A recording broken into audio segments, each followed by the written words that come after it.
Welcome to the John and Heidi Show podcast, brought to you by DirecTV, 1-800-259-7646. Also brought to you by RVRealtor.com. If you're buying an RV or selling an RV, check out RVRealtor.com and the Dollar Shave Club. Here's John and Heidi. Thank you so much for listening to the John and Heidi Show on a Friday. Hey, baby, how you doing? Hey, super, how are you? Fabulous. We've got a couple of fun things coming up. First of all, AspenMatis will be our guest later in the program. She's got a book. It's actually a tale of a true story, something that happened to her when she was a freshman in college. On her second day at school, she was raped by another freshman. And a terrible beginning of the story, I understand. But the tale unfolds, and it's a really neat book. It's called Girl in the Woods. We'll be visiting with her coming up later in the program. And listen to this. A recent survey found that 1/4 of Americans are bilingual. Do you speak more than one lingual, Heidi? Yes. What are the two languages you speak? I am fluent in Pig Latin and Yoda. Yoda, Pig Latin, and a little bit of English. Well, I'm not as good at English. You could get by, maybe order I can get some by. food. I could ask for a restroom and Yeah. a beer. That's pretty much all you need in any language. So you speak Yoda and Pig Latin. I do. I speak un poquito español. So I took a little bit. I took some Spanish. I could speak a little Spanish. I know just enough Spanish to get myself in a lot of trouble. I don't know enough to actually carry on a conversation. I've got a fun story I'll share some other time about my Spanish on the beach in Mexico. The only word I really remember friend. is swimming pool. Why is that? It's piscina. La I always piscina. thought that was so funny. Yeah. Oh, boy. It's the only one that stuck with me. Moving on. Same thing with the periodic table. The only one that stuck with me was gold. Why? Because it's AU, and I always imagined, AU, come back with my gold.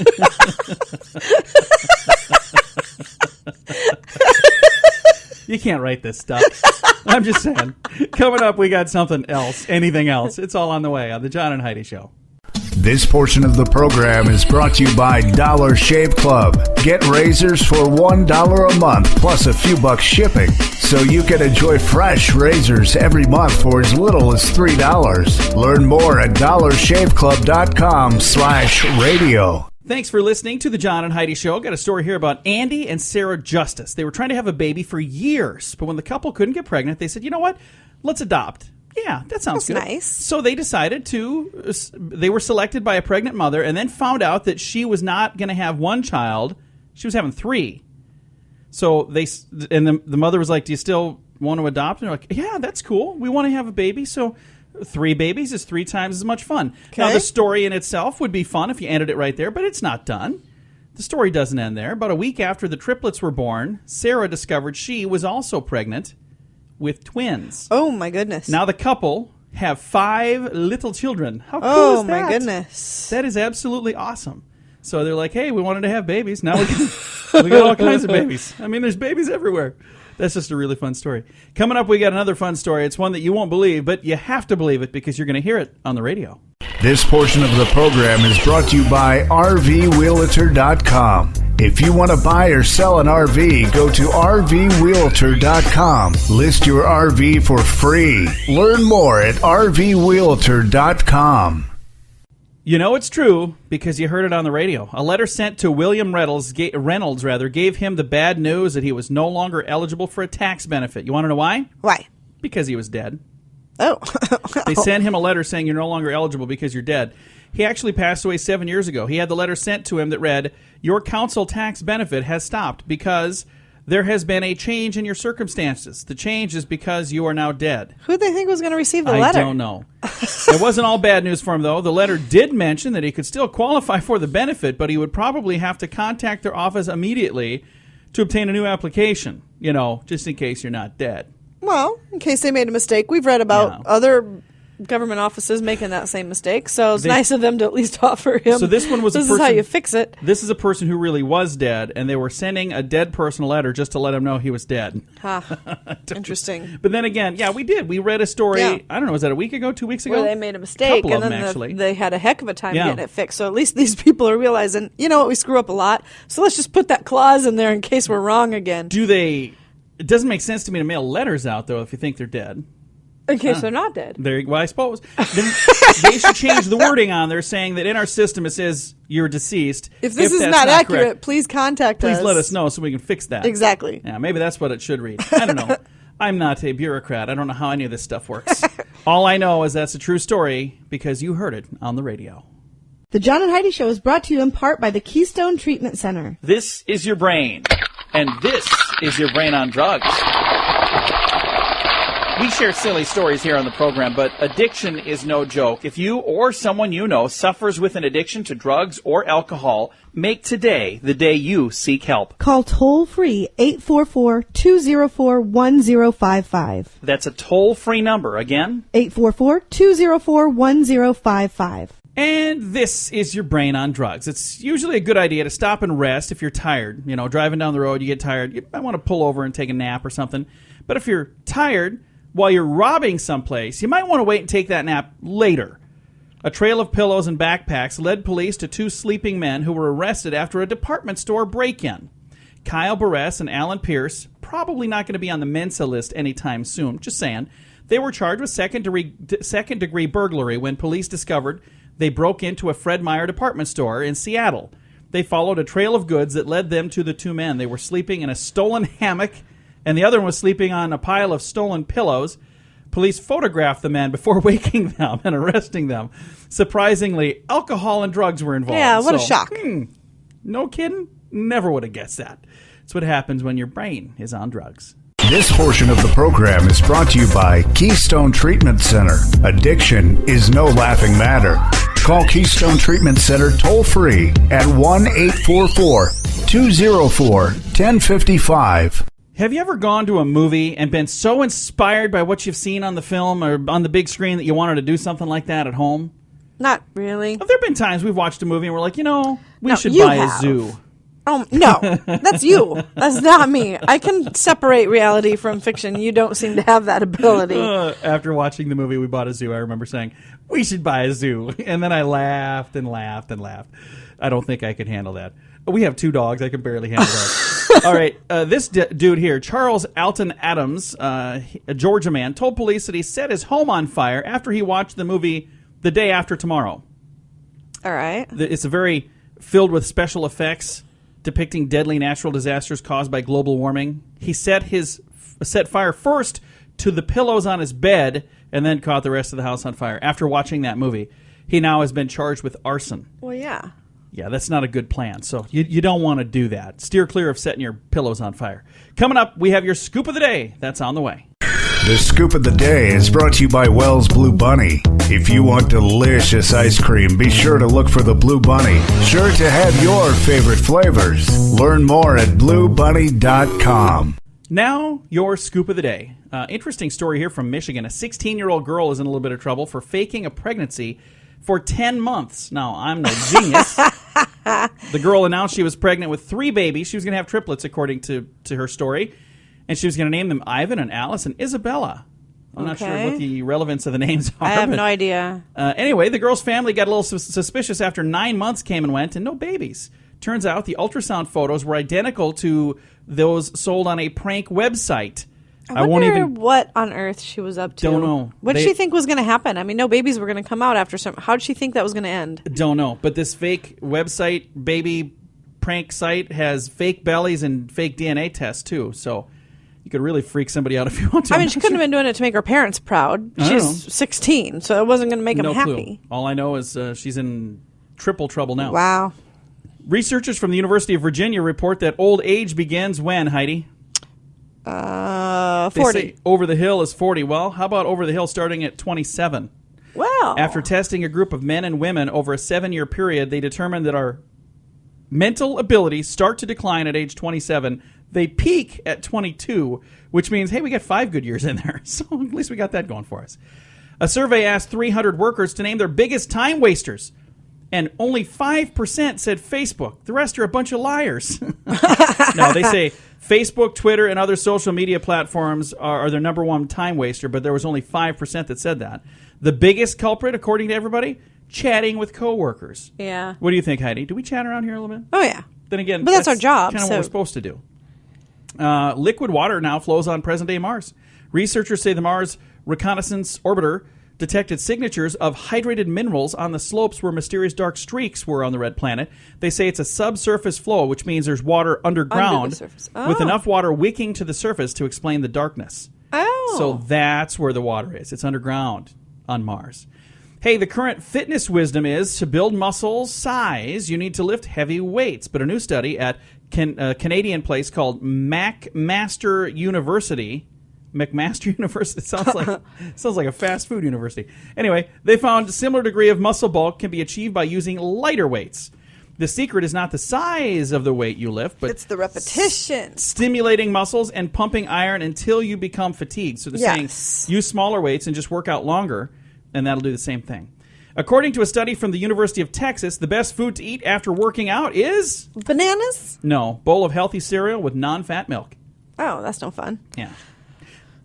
I think that just I think the banana is before the workout, right? I have no clue. Look at me. Does it look like I would know? For those of you who have never seen me, trust me, I would not know.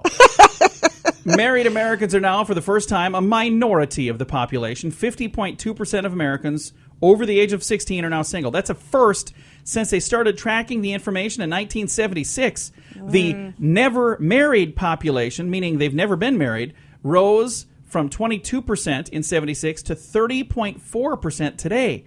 The divorced, widowed, and separated Americans went from 15% up to 20% today. So there you go. That's sad. It's very sad. You know, I hope for everyone out there, I hope that you find that special someone. I did, and I married her, and she's here with me right now, my beautiful wife, Heidi. It's fun. We get to work together. We get to, commute together.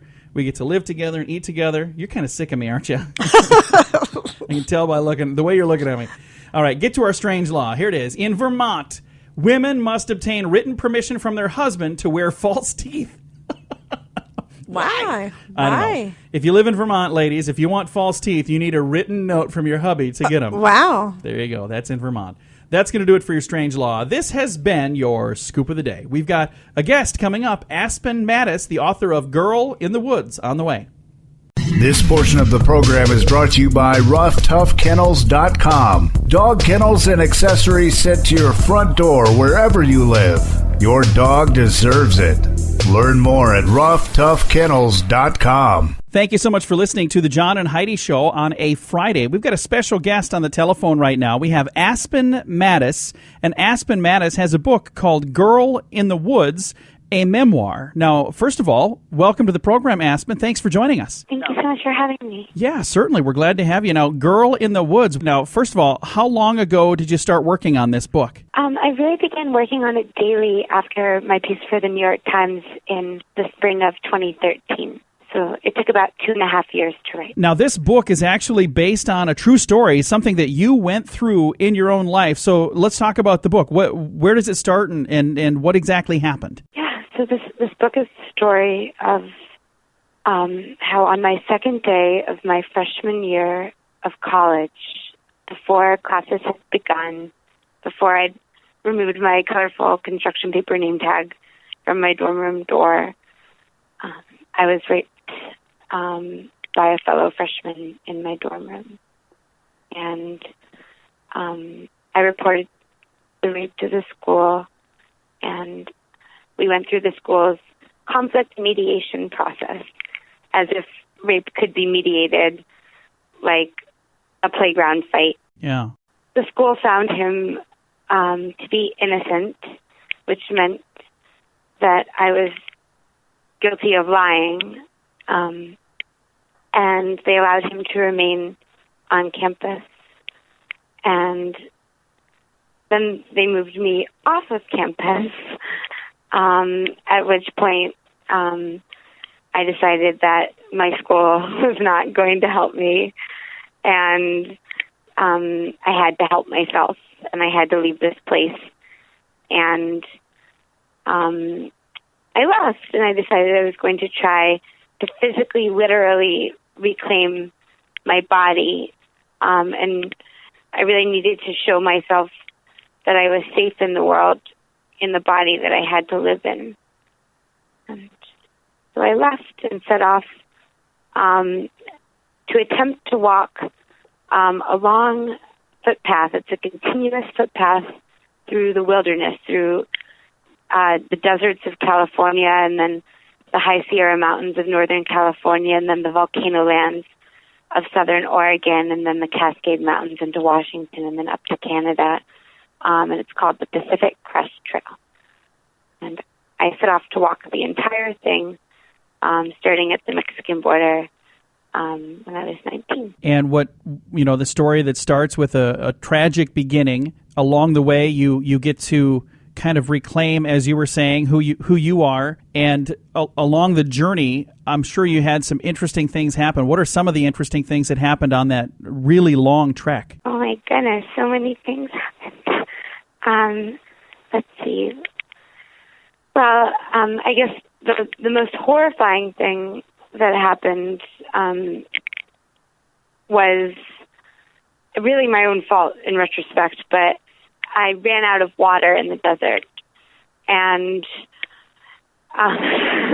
it's such a crazy thing to think about. Like here, when you're thirsty, you can just turn on the tap and pour yourself a glass of water, and it's not really a threat that we have to consider. But the fact is that, like, you die pretty quickly without water, and your eyes will start to dry, and you'll start to lose the center of your vision.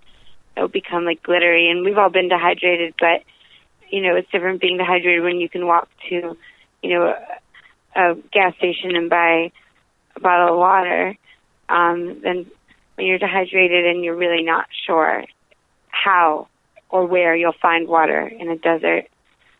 And just when I thought I was out of luck, I walked by what at first I thought was a little, like, hermit shack or something, and I kind of dismissed it and kept walking. But then when the water source that I thought was there, or was supposed to be there, it was supposed to be this little creek called Cottonwood Creek along an old road, turned out to be dry.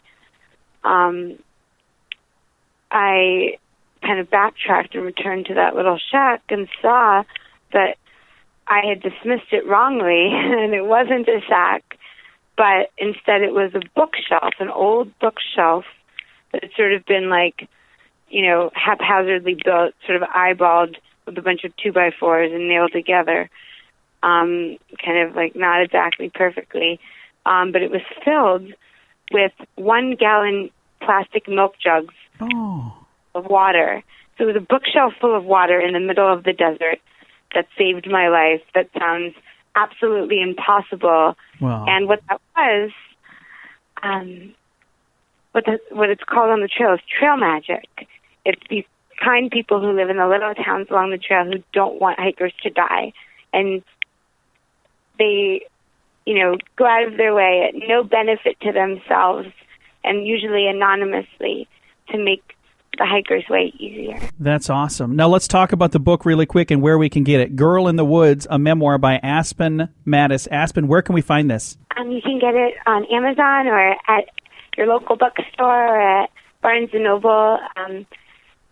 Just Girl in the Woods, a memoir. Apparently there's another Girl in the Woods that was like a horror novel, so definitely want Girl in the Woods, a memoir by AspenMatis is the one. Well, I appreciate you taking the time, and I know you've got another call to get to. Thank you so much for joining us on the program today. Thank you so much for having me. Definitely. Again, AspenMatis, and the book is called Girl in the Woods, a memoir. Go out and check it out wherever you like to buy your books. It is a really cool book, and I love the cover. It's a green cover, so if you're looking on Amazon trying to find it, you'll find a book with a light green cover with dark green letters on it. It's a good-looking book and an amazing story. Absolutely awesome story of survival and of moving on in your life and being able to, take back your freedom. It's a cool book, Girl in the Woods, and memoir by AspenMatis. Thanks for listening to the John and Heidi Show on a Friday. This portion of the program is brought to you by CarsForSale.com. If you're in the market to buy a car, truck, or van, find thousands of vehicles to choose from at CarsForSale.com. Today is a very special day, Heidi. Do you know what today is? What is today, John? Thought you'd never ask. It's Friday, the 2nd of October, which means today is Weird Darkness Day. All right. That's kind of weird. It's also Guardian Angels Day, International Day of Nonviolence, National Custodial Workers Day, Phileas Fogg's Wagers Day. I don't know what any of this stuff means. Fogs. I don't know. Phileas Fogg's, I don't know. World Farm Animals Day, Lee's National Denim Day. Hey, I've heard of that. National Diversity Day, and my favorite, World Smile Day. That's a nice day. That's the one I'm going to celebrate because I don't know what any of the rest of that stuff is. You know what guardian angels are? Yeah, I do. Do you believe in guardian angels? I do. Do you remember the movie from the 80s called Date with an Angel? Yeah, it was a good movie. movie. She fell out of the sky and into his pool and hurt her wing. Yeah. She was supposed to come and take him to heaven because he was dying. Yeah. That Phoebe was Cates such was in that. an awesome... I love Phoebe Cates. And she had such a fun role because she was did. the girlfriend that was jealous because this angel and didn't really know what was going on. And didn't she fall down movie. Really funny or something? Yes, fell down the steps. Yeah. Yeah. Anyway, what's it called? Date with an Angel? Date with an Angel. We own that, don't we? We do. Let's watch that tonight. We should. Yeah. Fist bump. All right, done. That translates well to the radio. Thank you so much for listening on this Friday, the 2nd day of October. This portion of the program is brought to you by StoneGroupArchitects.com. It's more than a building. It's design and function working together. Check out the project portfolio at StoneGroupArchitects.com. Thank you so much for joining us on a Friday. Got a fun story here. The average woman spends 2.5 years of her adult life cooking. What do you think of that? 2.5 years. I think that seems low, doesn't it? I was going to just say, I think that you must be above average because you're cooking a lot more than that, I think. The average man, by comparison, spends 1.4 years in the kitchen. The survey showed that though the figure had halved in the last 50 years, it's still primarily women who prepare most of the family meals. Kitchen appliance manufacturer Breville, I've never heard of them before. I don't know. They found that 75% of meals are prepared by women. More than 8 out of 10 women spend an hour or more cooking after work, and they can spend double the amount of time in the kitchen on weekends. That adds up to about 9 hours of cooking every week and a total of 2.51 years preparing food between the ages of 18 and 65. Huh. So, that just seems low for...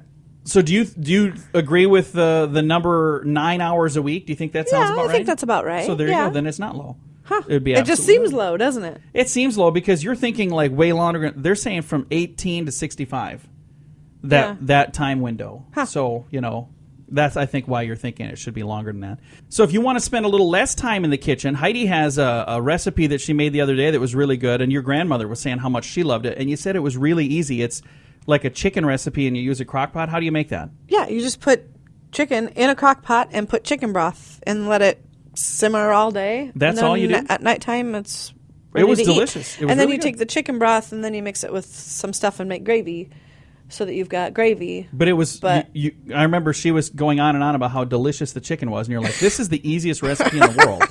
So if you would like to make something easy, there you go. Do that. A little chicken broth, a little chicken in the crock Easy pot. peasy. Bing, done. Now you can spend only 8 hours in the kitchen this week. There you go. So, all right. Coming up here in a bit, we've got something interesting. Stress shrinks your brain. Ooh, we don't want that. We'll tell you all about it in a bit. This portion of the program is brought to you by DirecTV, 1-800-259-7646. Also brought to you by RVRealtor.com. If you're buying an RV or selling an RV, check out RVRealtor.com and the Dollar Shave Club. Here's John and Heidi. Are you feeling stressed, Heidi?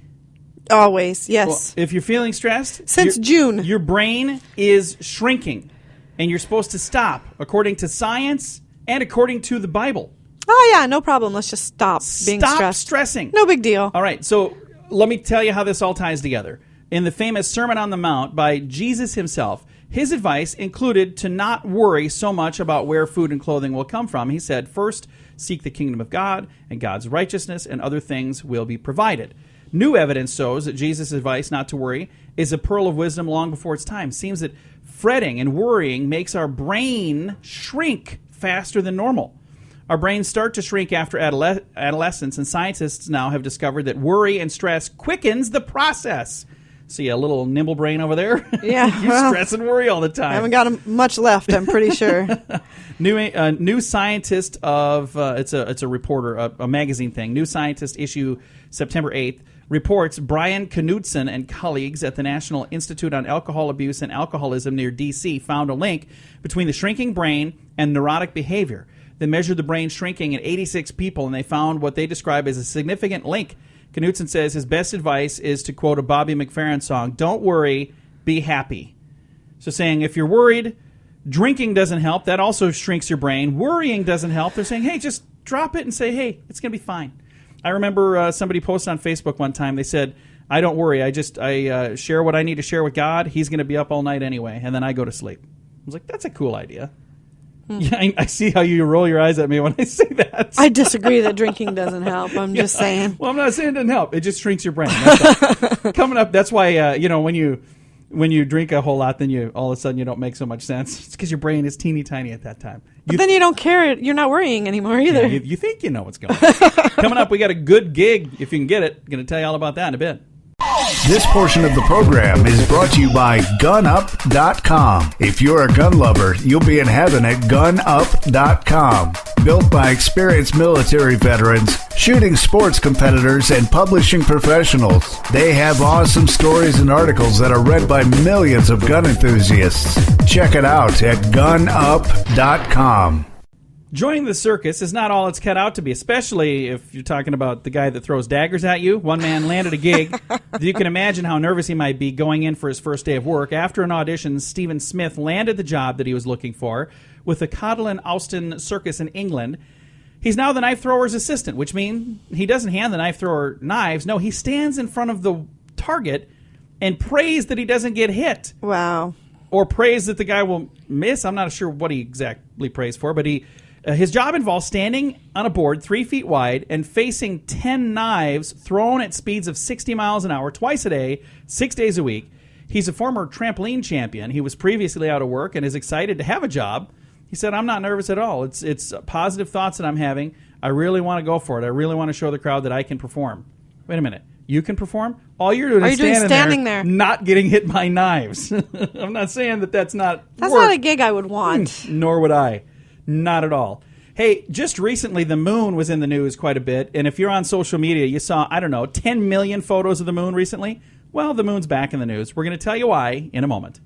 This portion of the program is brought to you by Dollar Shave Club. You can get razors sent to your door each month for just $1, plus a couple of bucks shipping. It's an amazing deal. Log on to dollarshaveclub.com/radio to learn more. That's dollarshaveclub.com/radio. Now, back to the John and Heidi Show podcast. Earlier this week, a lot of folks were staring up at the sky, taking photos of the moon, and posting them on social media. All we saw was clouds. Yeah, we saw clouds. I actually drew a picture of my own moon and I put it on.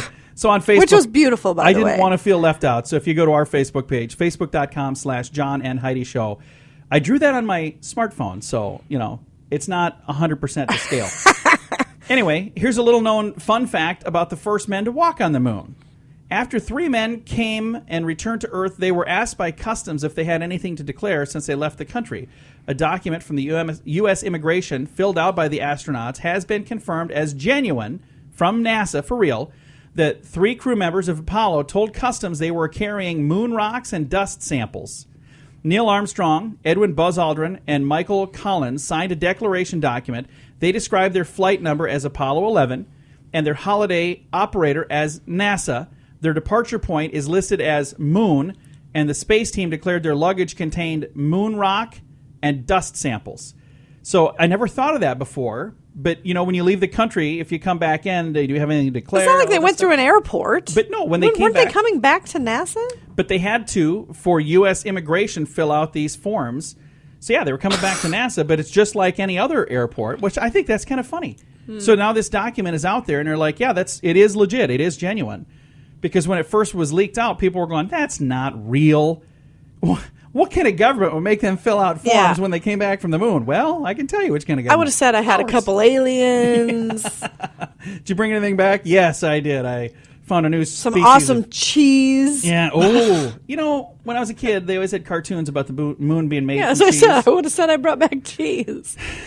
I wonder why we ever thought the moon was made of cheese. That's ridiculous. I don't know. Coming up, I got some good news for you. And if you want to feel like a kid in a candy store. I wonder if there's ever been a fist fight on the moon. I don't know. You suppose any of them have gotten in a fight? Oh, that'd be fun. That'd be fun to watch They because their punch 'em and punches then would they be just keep really flying? slow. Well, their punches would be slow because they don't move real fast. Yeah. I think next time they send somebody to the moon, they should film. Maybe they should fist fight. send a couple of boxers or MMA Yes! fighters. MMA on the moon. Now that is a pay-per-view Coming I would get. This fall to Fox. All right, good news on the way. This portion of the program is brought to you by DirecTV. Call 1-800-259-7646. They have hundreds of channels to choose from, with many packages to fit your viewing desires. Learn more at 1-800-259-7646.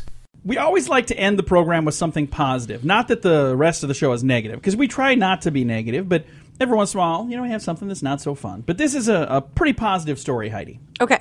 First of all, do you like candy? I love candy. Too. I love candy. Do you like toys? I love toys. I mean, this lady has had it made. She's 101. Ethel Weiss. She's been the owner of Irving's Candy and Toy. It's a shop in Brookline, Massachusetts since 1939. That's a long time. CBS News says the 101-year-old still lives next door to the store, and her first customers were kids at a nearby school, and today she's serving their great-great-grandchildren. Aww. So I think that is really, really cool because she's watched these people grow up and have kids and watched their kids grow up and have kids, and now she's watching their kids grow up. When I was a kid, I worked at a grocery store, and I would carry out groceries, and it's funny because I would have the kids ride on the bottom shelf of the cart. Which is very dangerous, by the way. No, it was not. It was never It dangerous. is too dangerous because you could run over fingers. No, they'd sit in. They weren't dragging their fingers on the ground. What do you think? They're a bunch of apes? It's dangerous. No, it was very safe. So I put them in the cart, and then I would wheel them out, and the kids would always want to go to my lane because they would get a ride out on my cart. And we had a fun time. It was a blast. And it's crazy because that was over 20 years ago. Now these kids are old enough that they have their own kids. And I can't even imagine what this young lady, she's 101, so I can't say young lady, Ethel, because I have just one generation of people that I get to see once in a while. But she has generation after generation after generation. Yeah, that's 101. pretty cool. That's got to be really, really cool. So a neat story. And I've got a link to that if you want to check it out. Facebook.com/John and Heidi Show. And it is definitely time to say goodbye, Heidi. Goodbye, Heidi. Goodbye, everybody. Have a great weekend. We'll be back for you again on Monday. Thanks for joining us on the John and Heidi Show. Time now for the bonus break, only available here on the John and Heidi Show podcast. And your bonus break is brought to you by the Dollar Shave Club. You can learn more at dollarshaveclub.com/radio. And when you go there, you're going to want to buy some razors. You can get razors for as little as $3 a month. They'll bring them right to your mailbox. You can upgrade and get the executive, and I do recommend those. They're a little more. They're $9 a month, but they're really nice razors. And that's the ones that I use. I absolutely love them. Again, learn more at dollarshaveclub.com/radio. Couple stories to dive into here, Heidi. You ready for this? Ready. Alvin Popescu of Izino, Romania, is blind, but that did not help. That did not keep him, from trying a career as a car thief. Keep in mind, he's blind. He broke into a parked car without any help, and then he got it started with a screwdriver, and he drove it a half a mile down a busy road, but then he smashed into a tree and knocked himself out.